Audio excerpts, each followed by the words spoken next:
Are video games helping you recharge or helping you hide? Let's dive in.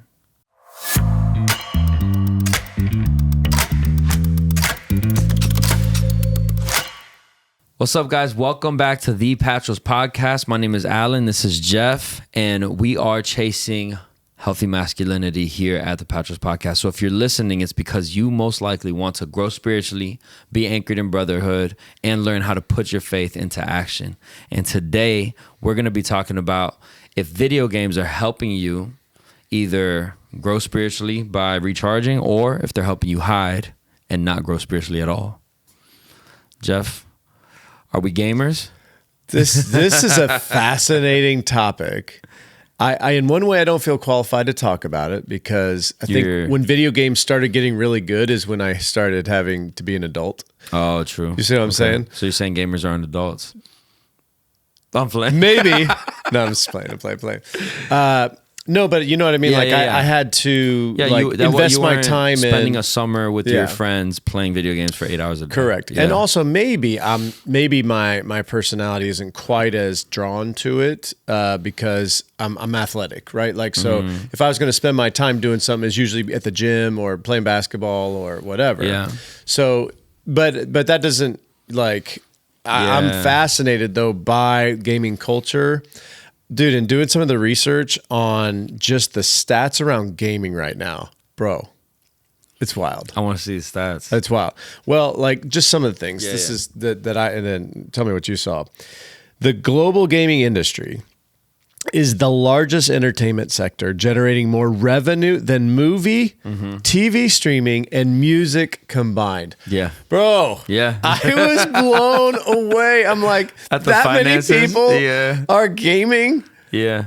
But it's true. Well, because the consumer, when you think about it for a movie, like it's almost like, unless it's a movie that you watch 6 times, is really a one-time purchase. Yeah.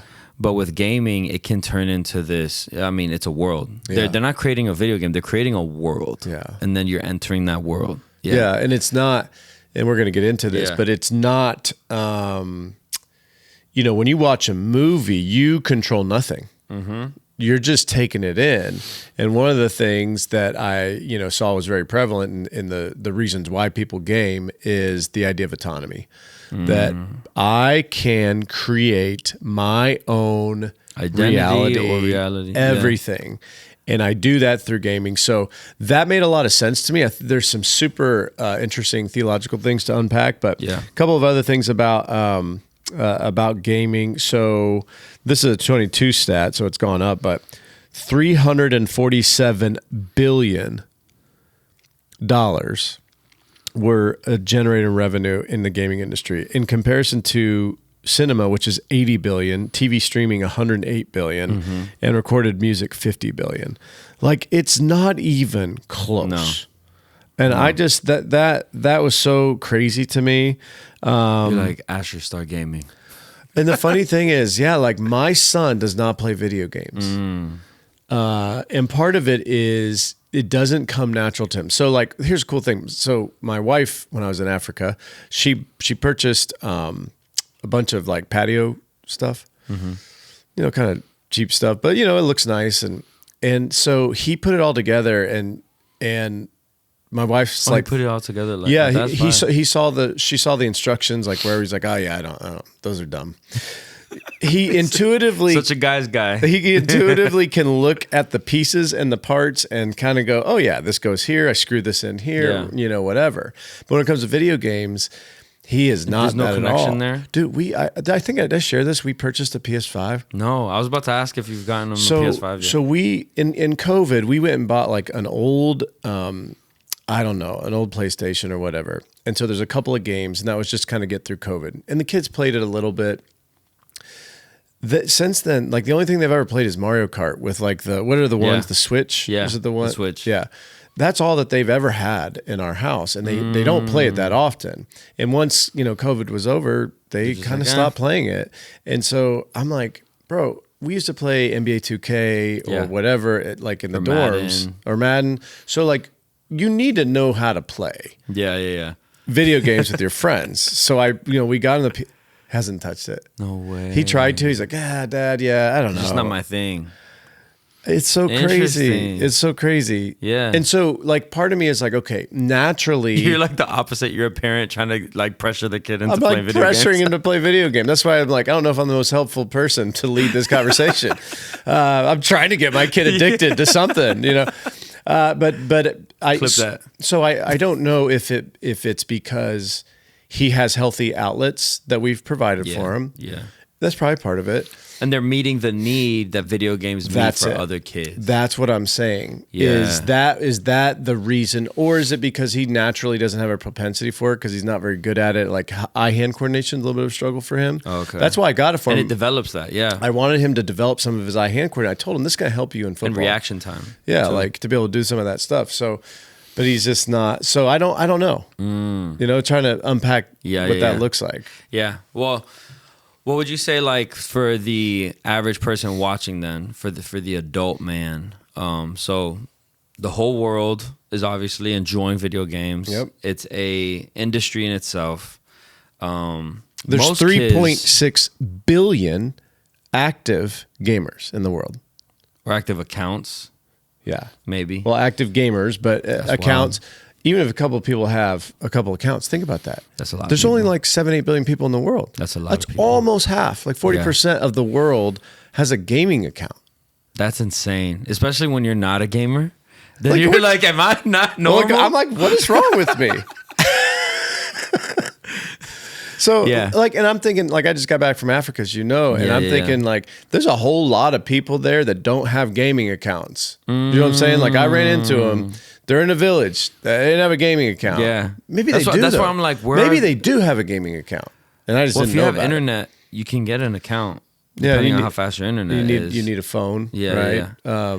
But Yeah, it depends on what type of gaming you're talking about. But so if we're talking into like, all right, so is it recharging you or is it Yeah. your escape? Yeah. I think one of the things that we have to get to is like, well, what is technically a healthy version of escape? Yeah. Or is escaping even healthy? Is it, like yeah. like where does video gaming fit theologically in our like what's biblical to spend your time on? Sure. Well, I was like, well, what is escapism, right? Like, Yeah, let's get a working definition here. So here was Webster's definition or whatever I saw online. The tendency to seek distraction and relief from unpleasant realities, especially by seeking entertainment or engaging in fantasy. So to me, a hobby and escapism is different. Yeah. Escapism feels like to me a hobby that has gone off the rails. Would The you? motive is the issue.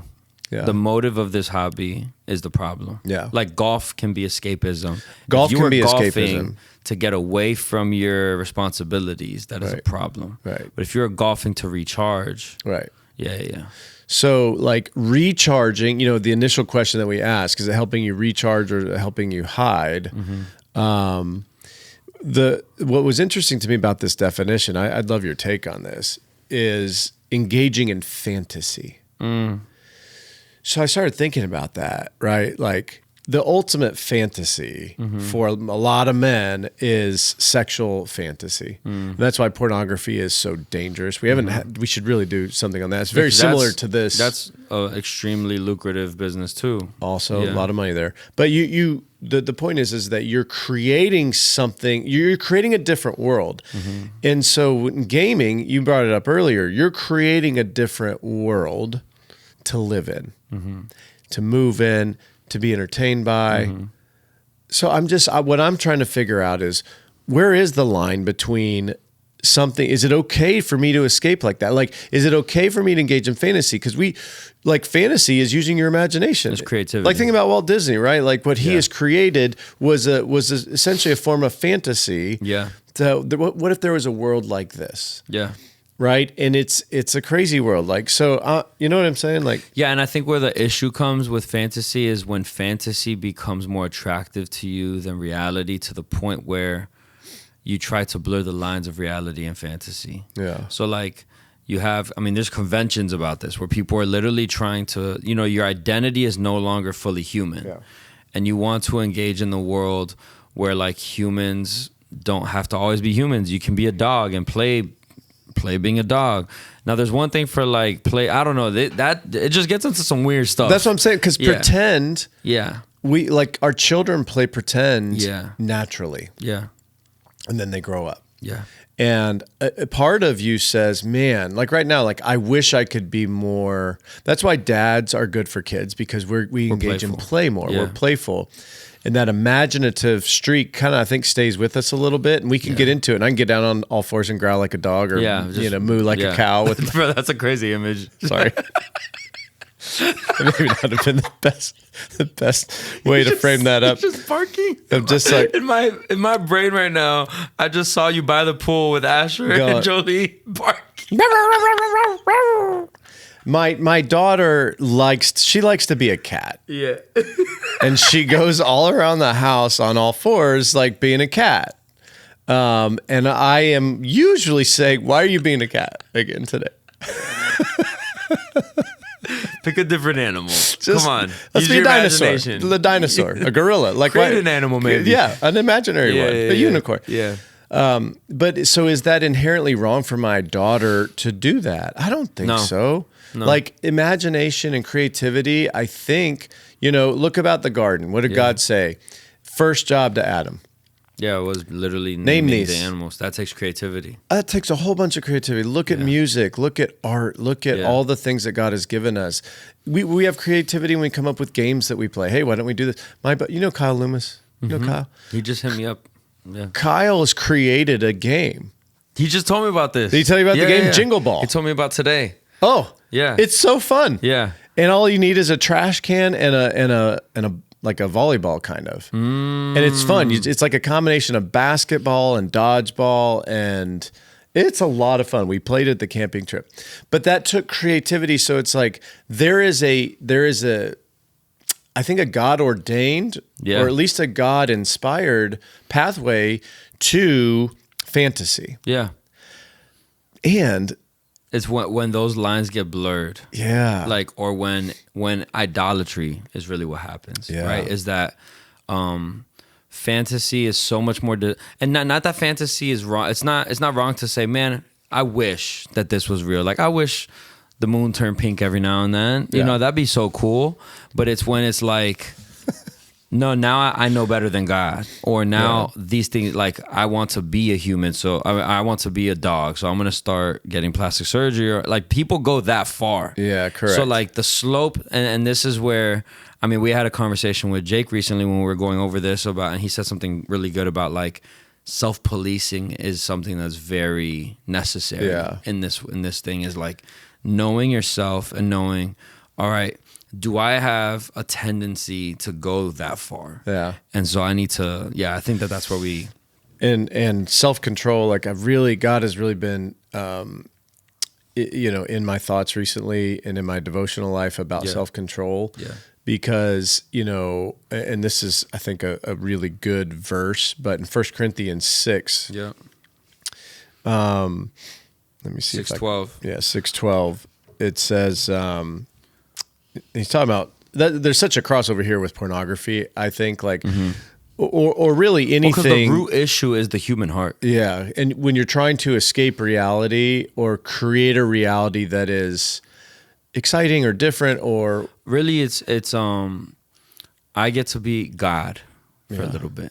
Yeah, and that's and we like that sexually. We like that in a personal way. We like that monetarily.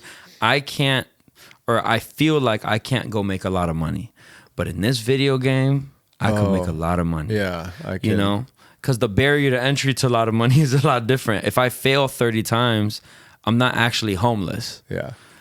But if I fail 30 times in the video game, I just try again. Yeah, that's a great point of it is, and maybe there's a piece of that encourages risk. Yeah. If you're not a risky person, that encourages that. Well, let me take this risk, I think what happens though is I think more people are using it as an escape than using it to then parlay it into like a better, personal development. Development of quality, whatever. Yeah. But in 1 Corinthians 6, Paul's saying, I have the right to do anything. you say, and he's talking about the Corinthians. So the Corinthians are like, listen, I'm free in Christ. I can do anything. Like I'm free in Christ, as long as it's not sinful. I can do. And then he says, but not everything is beneficial. Then the Corinthians are like, well, hey, I have the right to do anything. But then Paul says, but I won't be mastered by anything. So I think it's this idea of self-control, mastery, and beneficiality. Like, are the things that we're doing beneficial for us? So like, for instance, I like hobbies. Hobbies, I think, are super beneficial. Yeah. Because it allows you to work on a skill or a gift or an interest or passion that I would say we're fearfully and wonderfully made. God put that in you. I can do it in a way where it doesn't cost me, right? Like, in other words, or I don't have, my livelihood doesn't depend on this. Yeah. Right? So, you know, if you think about most of human history, they're making their food from the ground, you know, or whatever. So it's like, there's only so much farming you can do, right? Like, like at some point, let's come up with a game and entertain ourselves here, which is what they did. Yeah. So I think that there's that component to it, but you know, when that hobby becomes addictive, when my motivation for doing this is something other than to the glory of Christ. Yeah. And I think we kind of like, man, we don't put Christ in the proper perspective. Most Christians, I think, are doing this. And I would say if you're a gamer out there, you gotta like examine your heart here, examine your motive, look in the mirror like we all need to be doing and go, okay, why am I doing this? And does me doing this bring glory to Christ? Yeah.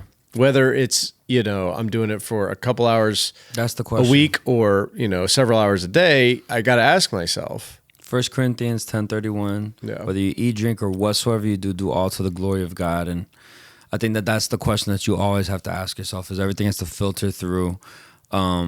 Not only is what I'm doing glorifying to God, but is why I'm doing it glorifying to God, is how I'm doing it glorifying to God, and even is who I'm doing it with glorifying to God. Like, there's so many questions to ask. Yeah, there's layers to it, but at the end of the day, the main theme of all of it is X, Y, and Z glorifying to God? Yeah. And so if you can't answer yes, because really, like, all right, hey, I play 3 hours a week of whatever, PS5, whatever game, but it's just because I need to recharge, I need a second. But I'm telling everybody I can't read the scriptures. I don't have time. Right. Okay, now that's not glorifying to God. Yeah. But if you're like, yeah, I spend time in the Word, I pray, but every now and then I hop on a video game, and even then I play with other people maybe to connect. I have friends, a lot of friends that's how they stay connected, is through video games. I have a friend that's a professional 2K player. Yeah. Bear the Beast. He plays for the Wolves, professional, makes a living off of it, is amazing at 2K. And is able to be connected and influence people. We met a guy once through, I think, All Pro Dad. Do you remember? He was a professional gamer, or at least like had a big following on Twitch or something, and would like use it to disciple. I don't remember I don't know if you remember that call. It was a guy that we met on like Zoom for Man Up and Go, but he worked for All Pro Dad. Yeah, it's vaguely there. Yeah. And I was like, you have a crazy setup. And he was like, yeah, I actually...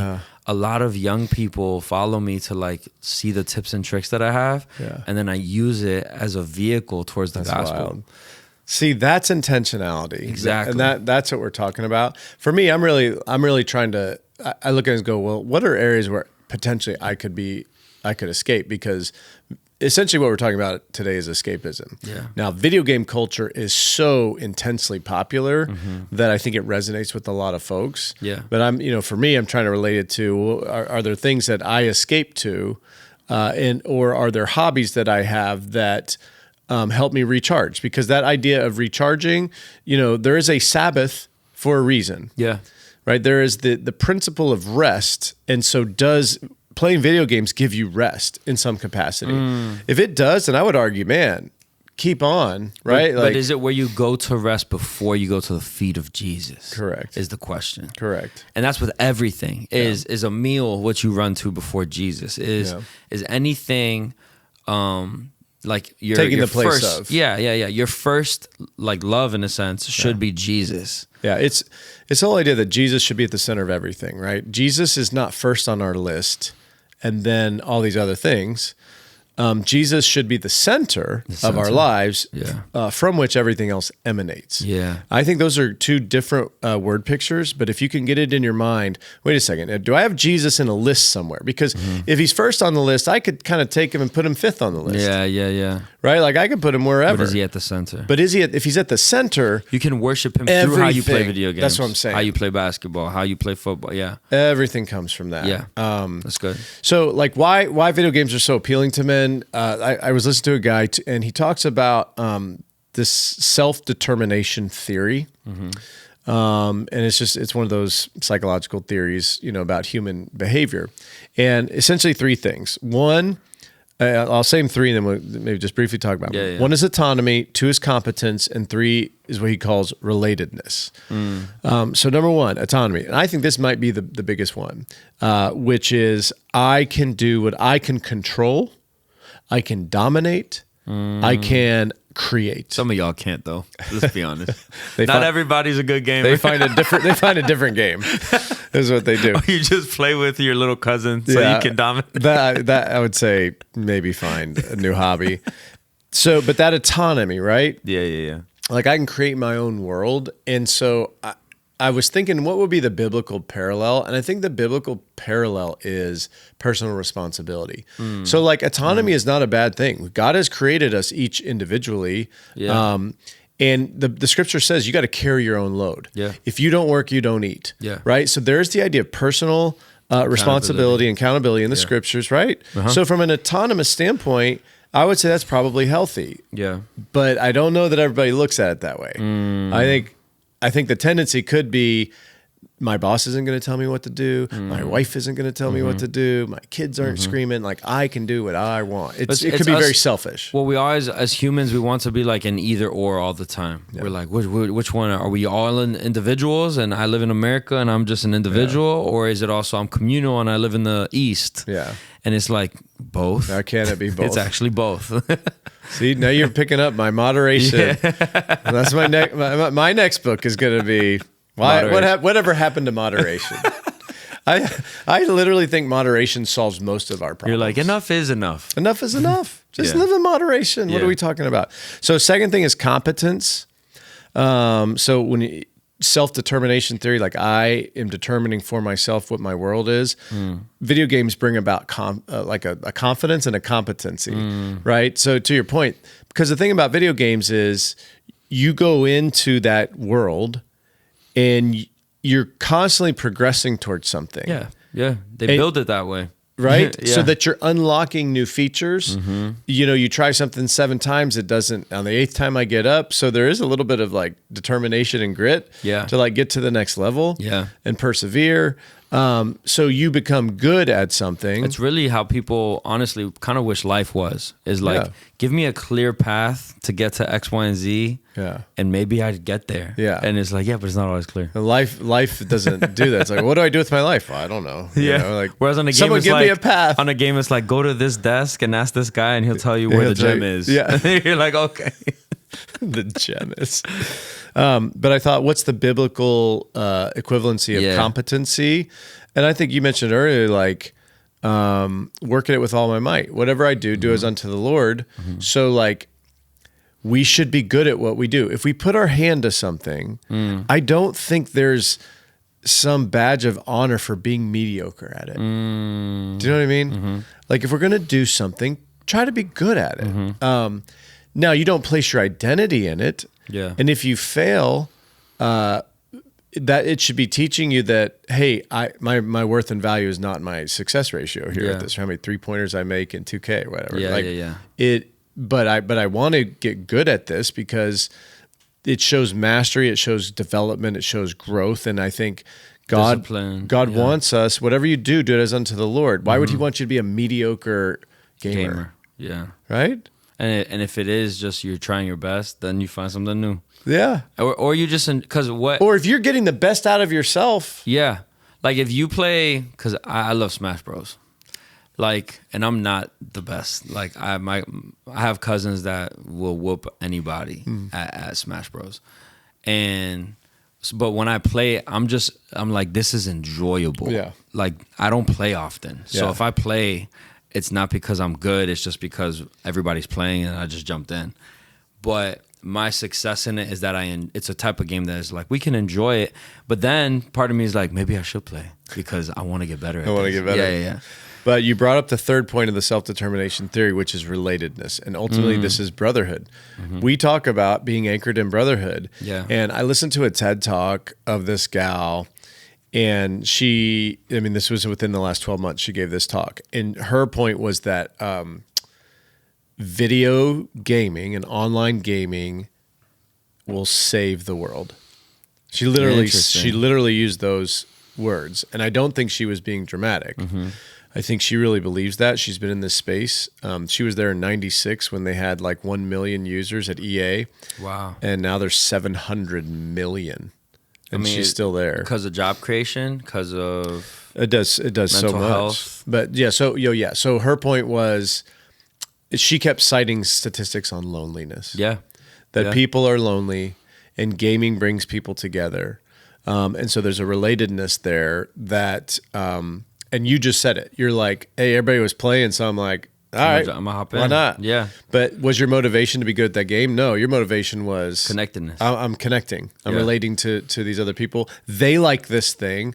I want to be able to like this thing too, because then we have something, a shared Yeah. experience, a shared commonality. Yeah. So I think that's probably healthy. Mm-hmm. In all of this talk, though, and not to beat a dead horse, because I think we have said it over and over again, but the church is the mechanism through which Christ is manifested in his people.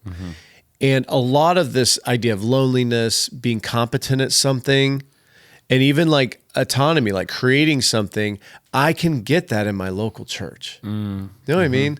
Like if I'm part of a local body of believers, we're growing together to give the gospel and to share and to equip the saints for the work of ministry. So there's your competency, there's your relatedness and brotherhood. And then from an autonomy standpoint, like just to be able to create an old world, like if you're in a local body, you're creating the local body. Yeah. Which is going to look different in Clearwater, Florida than it will in Beijing or, Uganda or wherever. So I just hope that we're not using video games as a lesser tier Community. community and a lesser tier. Like I talked in Uganda about this, but like Psalm 16:11 says that at the right hand of God, there are pleasures forevermore.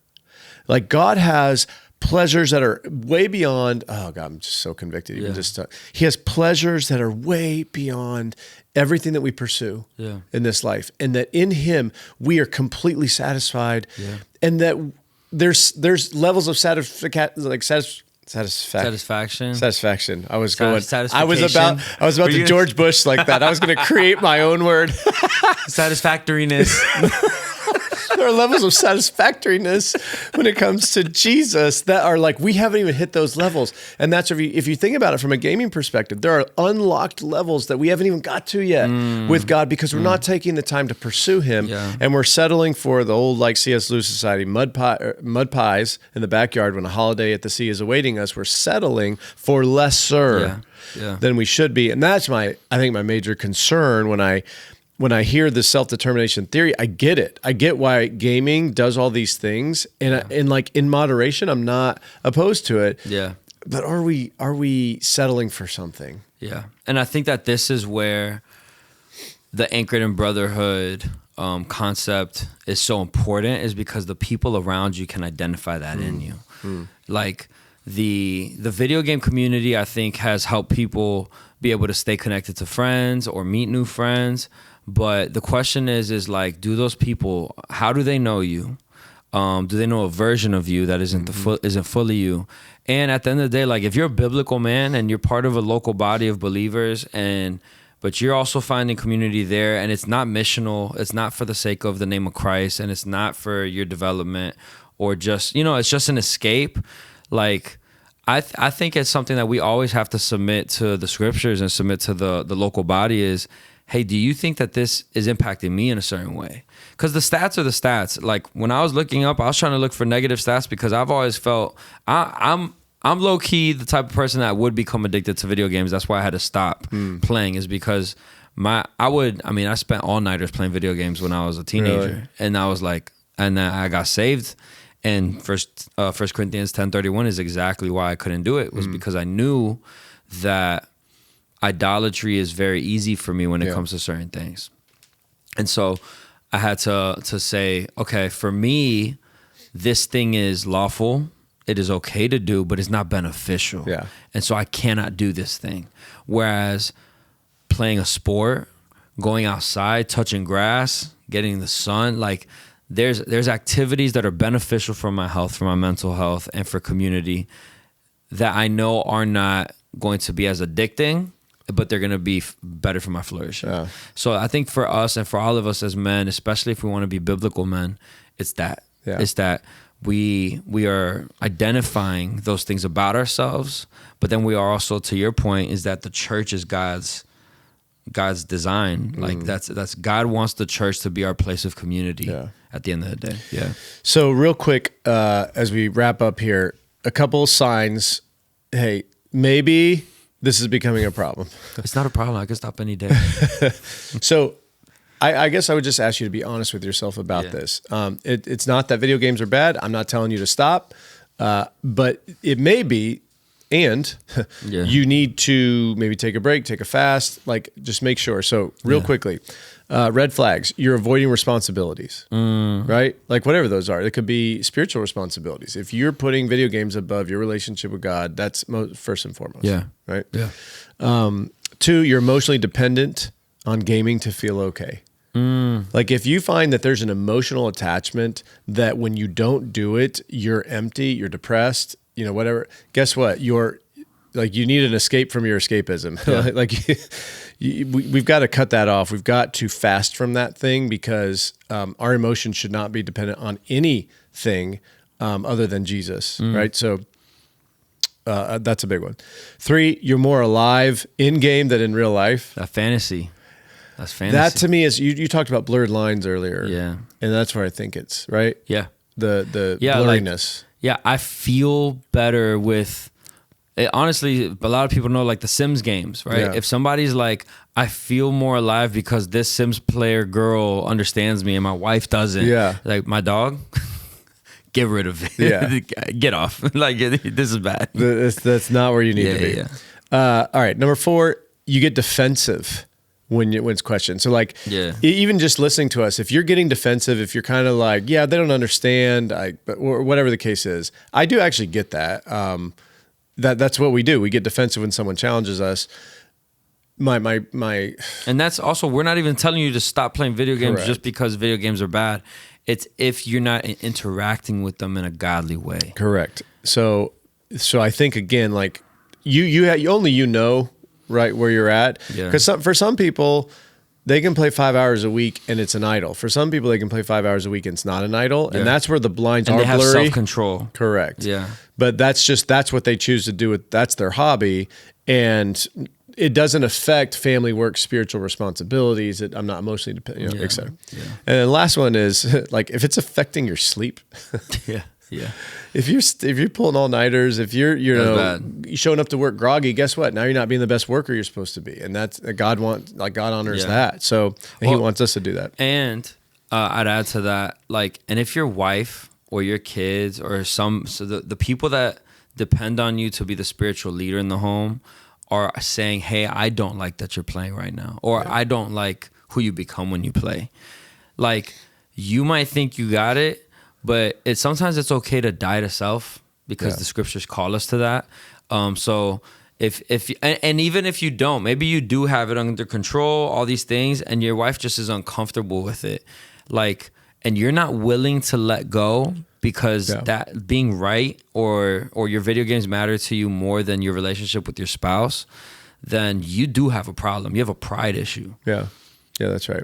Yeah. So I think the deeper issue is, what's your motivation? Are you avoiding anything? Or, is this a hobby, a way to decompress, recharge, that is healthy in alignment with Christ and his values and what he wants for us. Yeah. And I'll say, man, I would challenge you that if you are playing video games, like, do it to the glory of God. Amen. Like, obviously we have a lot of the negative on some of this is because there are warning signs because it is a slippery slope at times. But like, if you are playing, like, use it for God's glory. Invite friends over from church or people that you're going to minister to. Like, there is a way to do it to the glory of God, where you can, I know some people, they'll play with their kids and they'll connect with their kids over a game. So there definitely is a way to do it, where you're being missional and you're glorifying Jesus and you're finding some sort of rest that isn't toxic. So praise God for that if you are doing that. And if you're not, then obviously take heed to what the warnings are. Amen. Yeah. All right, Big Finish, Alan. What do we got? So the question, I think I got 5 minutes on the clock. all right. Starting now.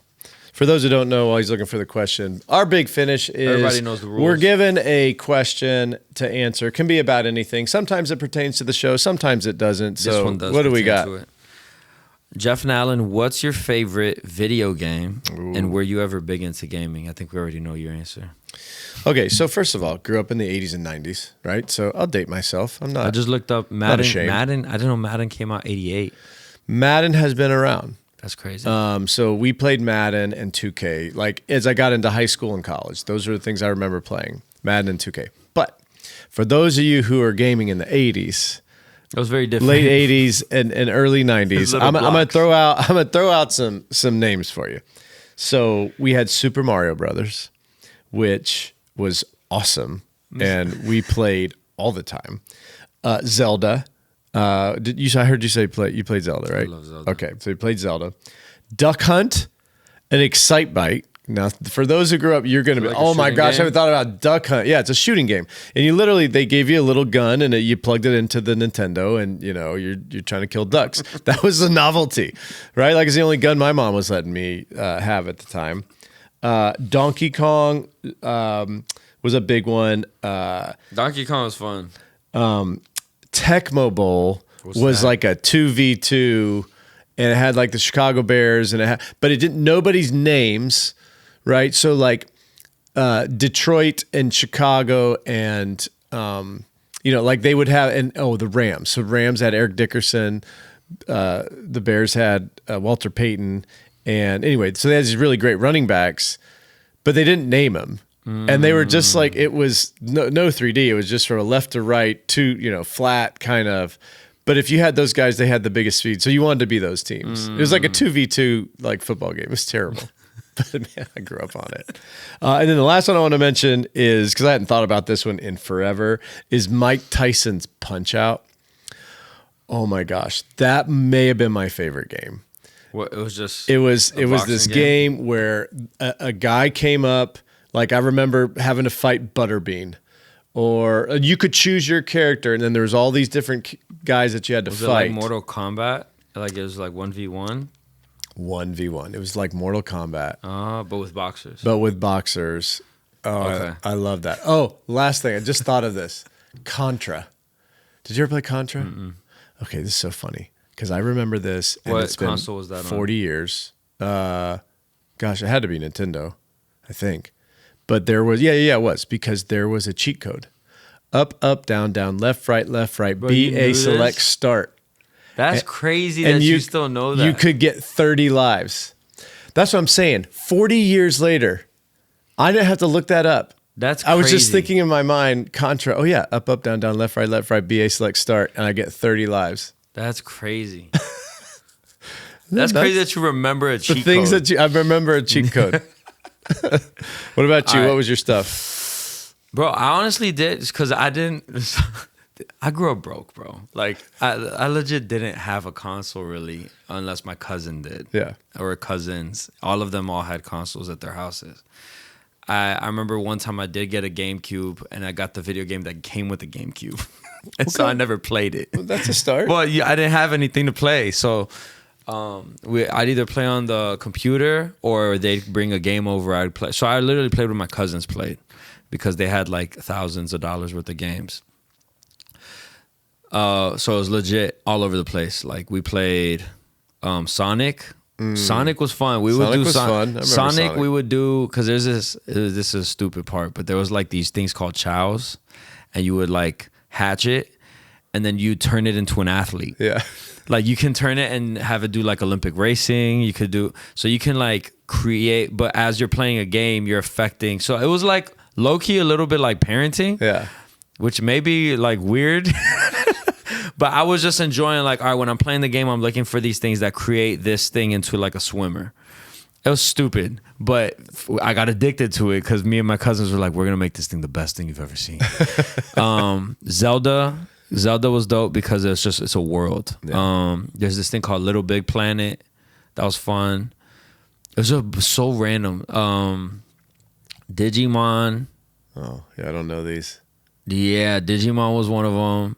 And then obviously all the fighting ones, like Mortal Kombat, 007 or whatever. Oh, like shooting games. like GoldenEye. Yeah, GoldenEye. Yeah. Stuff like that. First person shooter games. I sucked at those, but yeah. I was probably most addicted to like Zelda. Yeah. Yeah. But even just as we're talking about this, there is a fond memory of like playing video games. So 100%. I hope that everybody realizes in this topic today, like we're definitely not saying we're not against video games. Yeah. But the setting for me was always there's 5 or 6 of us around and we're taking turns. Yeah. So it was a collective thing. So, Yeah. Awesome.